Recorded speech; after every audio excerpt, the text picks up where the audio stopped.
a first generation student, definitely think about applying to these grad school prep programs. Like, as far as I know, like people who do McNair, people who do IRT, they end up having much more success than if they did it on their own.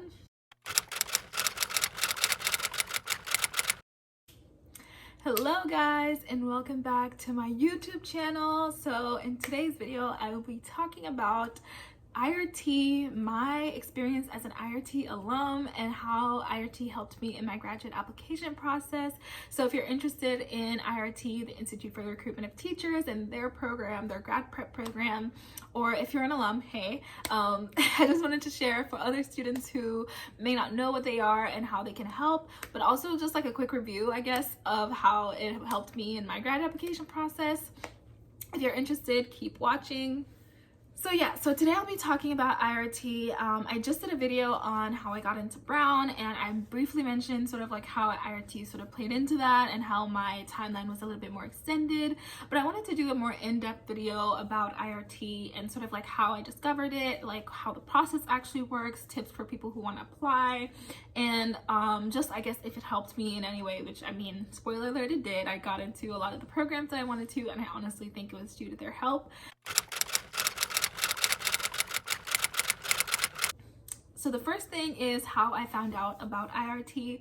So I actually reached out to some people on Cohort Sisters, which is a platform for Black women who are interested in pursuing doctoral degrees. And I reached out to a few people, and actually one of the girls that I spoke to, she was doing her graduate degree at Columbia, and she told me about IRT. And she was like, it's a program where they basically offer mentorship, and they also help with like the cost of grad application, which if you don't know, grad applications can get really expensive. My grad application, if I had to pay for it out of pocket, would have easily been $1,000. So that was a big deal. So when she told me about it, I did my own research, and I was like, okay, this sounds great, because that's what I was looking for. I was looking for some sort of mentorship through the grad application process.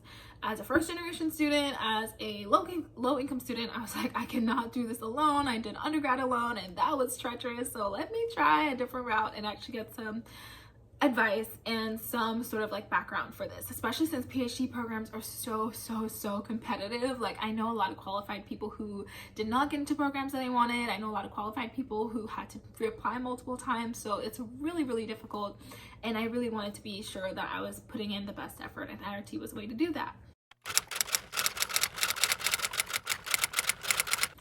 Okay, so once I actually found out about IRT, I decided to start working on my application almost immediately.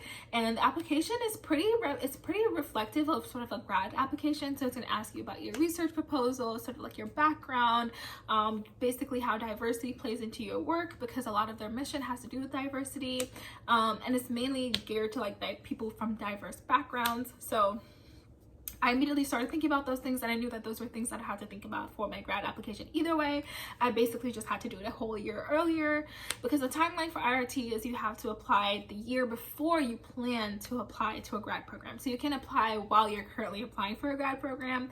You have to sort of know a little bit before, and so you can apply the year before. So I applied when I was 10 years old, in my junior year of college, and then I did the program my senior year so that I could get into a program and start immediately after undergrad.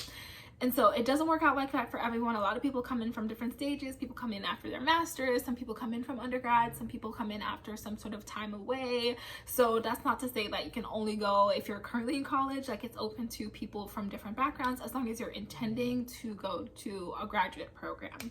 And it's from master's and doctoral level as well. So yes, so once I actually knew that, you know, this is something I'm going to do, I looked at the application. It was very similar to a grad application, and I started writing my materials. So basically how I started was basically just like brainstorming ideas. I already sort of knew the general direction that I wanted of my research.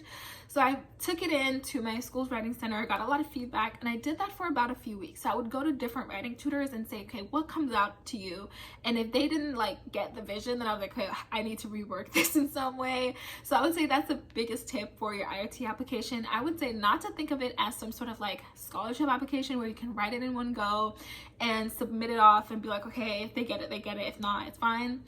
I think it's such a valuable program that I sort of took it very seriously, and I was like, this is going to be the sort of effort that I would put into a grad application program. And so that's what I did. I did a lot of reviews, a lot of drafts. I had other people read it. I had family and friends read it, and it was a little bit shorter. So it was like, I think the personal statement was around the same length as a regular personal statement, so about 500 words or so. But it had a lot of other application details, so like your resume and like diversity statement and things like that. So I really made sure that for each piece of my application that I had someone read it and give me feedback. And I got a lot of feedback from the writing tutors at my school. So if you have access to some sort of writing center, I would definitely take advantage of that. If you don't, I would have friends and family read it, which I did both. So I was a little bit overzealous. I did both writing tutors and friends and family. And yeah, so I sat down. I also started watching a lot of YouTubers who talked about their application process. So like the Redhead Academic and a few others, and I basically utilized their sort of like grad school application advice for my IRT application. And that really helped because I did end up obviously getting into IRT, and once I got in, I was basically full force ahead to work with their advisors and work with their current students, and really have a really robust support network while I was applying to graduate school, which is so important if you are a first generation like graduate student. Like, let me tell you, the graduate application process, there's so much that's unsaid, and if you don't sort of know what to do, it can be easily like a process that you sort of fudge without even knowing. So once I actually got in, I was basically like, you know what, I'm gonna take all the advice I can get. I went to all the webinars, I did all the things, and we started doing early drafts of our applications in the summer. So that's sort of the timeline. I applied in the fall of, I forget which year. I applied the fall of my junior year, and I got in the spring a few months later, and then started in the summer, and then went into my fall of my senior year to basically work on my application. So it was a year-long process, but once I got in, I sort of know, like, they have a consortium of schools, like it's very hands-on, where you get to talk to a lot of people, you get to talk to grad reps from different schools, and like those sort of opportunities I personally didn't know how to get for myself. So it was nice to have that. Of course, I reached out to people, still talk to people outside of IRT. Like, I didn't just take IRT as like, okay, I got it and now I'm gonna skate through, but I still talked to people, still reached out. But it was definitely helpful to sort of have a lot of that built into the program. And the most helpful thing for me was a lot of the grad waivers, so that I didn't have to pay for schools and stuff. So yeah, so that's basically the timeline. You apply the year before, you put a lot of effort into your application, have a lot of people read it, really sit and brainstorm what you actually want to study for graduate school so that you can make a compelling case, because they want to basically see that you're the type of person what that grad school would actually admit. So you really want to show that you're serious about it and that you actually know what you want to do. And if you don't know what you want to do, maybe think on it and apply it a year later. It's totally fine, but do it when you feel like you're ready, and do it when you feel like you can actually make a strong case for yourself. In the application, other than the timeline, I would say sort of like the 3 big pros of IRT, if you are considering it and wondering if it's worth your effort, is 1, the mentorship. So you get a grad advisor, you also get an SOP advisor, which is a statement of purpose advisor, and you basically get like a lot of feedback on your application materials. If you keep up with that feedback, then I think you should be fine. Also, the fee waivers are great. And 3rd, I would say having a built-in community of other students who are going through the same process as you. I don't know if most people have that, but especially for undergrad, when you're coming out, a lot of people are going in different directions. Some people are applying to grad school, some people are applying to jobs, but IRT, basically you have 100 people basically all doing the same thing at the same time as you. So I was able to, like, we had a little group chat, we talked to each other, shared updates, people shared like different templates and stuff for like reaching out to professors. Like, it's just that sort of support that you don't think about, and I think that's probably one of the little hidden sides of it that is like really great to have. It's just other people to say, hey, I am nervous about talking to X and X, what do I say? Or hey, I want to negotiate my stipend, which is something you can do, and there's a lot of people who are in that support network who can help you with that. So it's like both the pre-application but also post-application. Post-application is just as hard, and no one really talks about that, like making a decision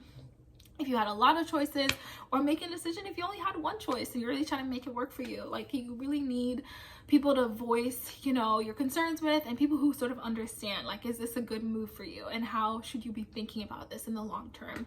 And little things like funding and understanding funding, I would say that's another big thing. Like, I didn't even know what I didn't know about funding. So funding is really complicated at the grad level. You can get funding through TA-ships, you can get sort of like full packages where it's like 5 years, but your program ends up being 6 or 7 years, so it's not really a full package. There's conditional offers based on XYZ. So it's like understanding the jargon, understanding how grad schools are funded so that you can get the best opportunity for you.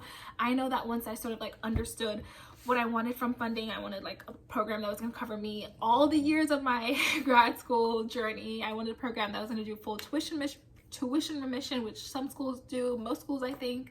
I also wanted a school that was going to do health and dental insurance. I wanted a school that was in a decent cost of living area. So having people to really think about these things, because these are things that I sort of like wouldn't have thought about as much if I didn't have other people saying like, hey, this is what you should think about. So again, just really great support and really good to have other people in your corner. I would say, did it work? Like, did IRT work for me? And does it work for everyone? For me it did. And I think that's because I did a lot of work beforehand. Like, I talked to a lot of people before. I had already sort of like started my grad school application journey in some sense way before IRT, once I decided that I wanted to do it in my sophomore year of college. You can still hear the snoring, it's okay. But yeah, once I decided I wanted to do it my sophomore year of college, I sort of went full-fledged and just like went into the process. So I think if you're really dedicated, if it's something you really want, it will work for you.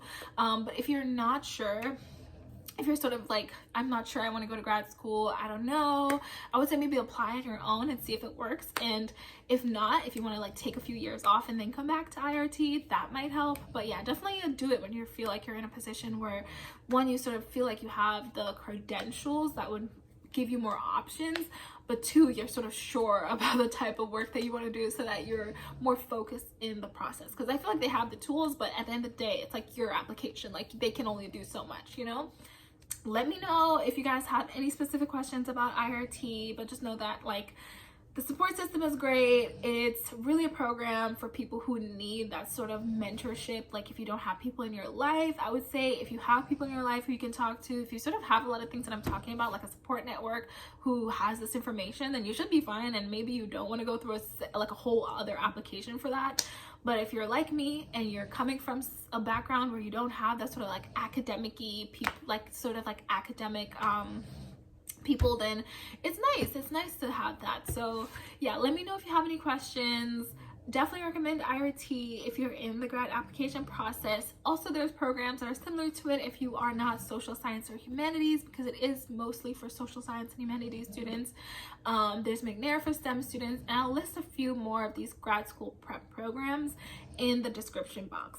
But yeah, so I would say if you are a first generation student, definitely think about applying to these grad school prep programs. Like, as far as I know, like people who do McNair, people who do IRT, they end up having much more success than if they did it on their own. So yeah, so that's it for this video. Thank you guys so much for watching. Let me know what you think, like and subscribe, and I'll see you guys in my next video.